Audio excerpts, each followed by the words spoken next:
একজন অ্যাডভোকেটকে দেখলাম একটা সেমিনারের মধ্যে তিনি বক্তব্যের মাঝখানে বলে দিচ্ছে ইসলামের যত বড় বড় ইবাদত আছে সবচেয়ে বেশি বড় ইবাদতগুলো কিন্তু ধনীর জন্য। রোজা, এই তোমার কুরবানি কার জন্য? গরিবের জন্য। হজ কার জন্য? গরিবের জন্য। যাকাত কার জন্য? গরিবের জন্য। কার জন্য? ধনীর জন্য। আল্লাহ তাআলা কোরআনে আকিমুস সালাত ওয়া আতুজ যাকাত, যাকাত আদায় করতে বলছে, যাকাত প্রদান করতে বলছে, যাকাত খাইতে বলে নাই আমাদের। আর আমরা ইসলামটাকে বানিয়ে নিয়েছি যে এটা গরিবের ধর্ম। যে ইসলাম আমরা মনে করছি গরিবদের ধর্ম, দরিদ্রের ধর্ম। ইসলামের মধ্যে ইসলাম আসলে ধনীদের ধর্ম। নাউজুবিল্লাহ বলেন। আমরা মনে করছি ইসলাম গরিবদের ধর্ম, তিনি বলছেন ইসলাম মূলত ধনীদের ধর্ম।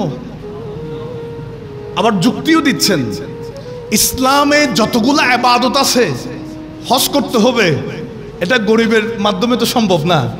যাকাত দিতে হবে, আল্লাহ বলছেন আকিমুস সালাত ওয়া আতুজ যাকাত, যাকাত দাও, এটা তো গরিবের মাধ্যমে সম্ভব না। সুতরাং তুমি গরিব থাকো না, পয়সাওয়ালা হয়ে যাও। ইসলাম এটা কি দরিদ্রদের জন্য? ইসলাম কি গরিবদের ধর্ম? এটা কখনো। ইসলাম ধর্ম এটা কার? আর একটু জুড়ে বলেন। আল্লাহ বলেছেন ইন্নাদ দীনা ইনদাল্লাহিল ইসলাম। ইসলাম যখন এসেছে ইহুদি ধর্ম বাতিল হয়ে গেছে, পূর্বের যত ধর্ম ছিল সমস্ত ধর্ম বাতিল হয়ে গেছে। আল্লাহ বলেন আমার পছন্দের ধর্ম একটাই, আমার মনোনীত ধর্ম একটাই, সেটা হচ্ছে ইসলাম ধর্ম। একজন অ্যাডভোকেটকে দেখলাম একটা সেমিনারের মধ্যে তিনি বক্তব্যের মাঝখানে বলে দিচ্ছে যে ইসলাম আমরা মনে করছি গরিবদের ধর্ম, দরিদ্রের ধর্ম। ইসলামের মধ্যে ইসলাম আসলে ধনীদের ধর্ম। নাউজুবিল্লাহ বলেন। আমরা মনে করছি ইসলাম গরিবদের ধর্ম, তিনি বলছেন ইসলাম মূলত ধনীদের ধর্ম।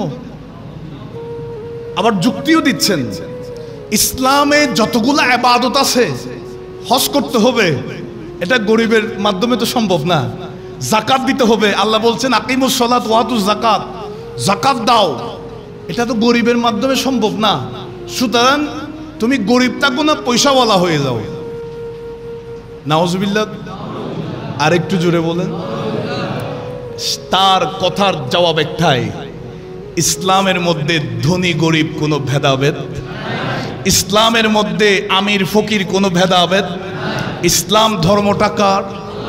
আরো জোরে বলেন। সেই ধর্মে এই যে মসজিদে এসেছি নামাজের জন্য, এখানে শিল্পপতি আছে আমি জানি, এখানে দিন মজুরও আছে, এখানে একেবারে সমাজের নিম্ন শ্রেণীর ব্যক্তিও আছে, আবার উঁচু শ্রেণীর ব্যক্তিও। এখানে কি কোনো ভেদাভেদ আছে? এটার নাম হচ্ছে ইসলাম। কথা বলেন ঠিক কিনা? সুতরাং আমাদেরকে বুঝতে হবে ইসলাম গরিবের ধর্মেও না, ইসলাম ধনীদের ধর্মও না। এখানে আরেকটা বিষয়, আমরা অনেকে মনে করি গরিব থাকলে ভালো, গরিব থাকলে ভালো। তো এখন যদি বলি যে গরিব থাকলে ভালো, আরেকজন যদি বলে যে আমি পয়সাওয়ালা হইতে চাই, তাইলে চুরি ডাকাতি করব? হালাল উপায়ে অর্জন করব, আল্লাহ বরকত দিবেন। কথা বলেন না। হালাল উপায়ে উপার্জন করব আল্লাহ। আর আমি যদি গরিব থাকি আফসোস নাই, ধনী হলেও টেনশন নাই, কারণ আমার এরাদা থাকতে হবে, আমার ইয়াকিন থাকতে হবে আমি যে গরিবী হালতে আছি, আমাকে আল্লাহ যেভাবে রাখতে ভালোবেসেছেন সেভাবে রেখেছেন।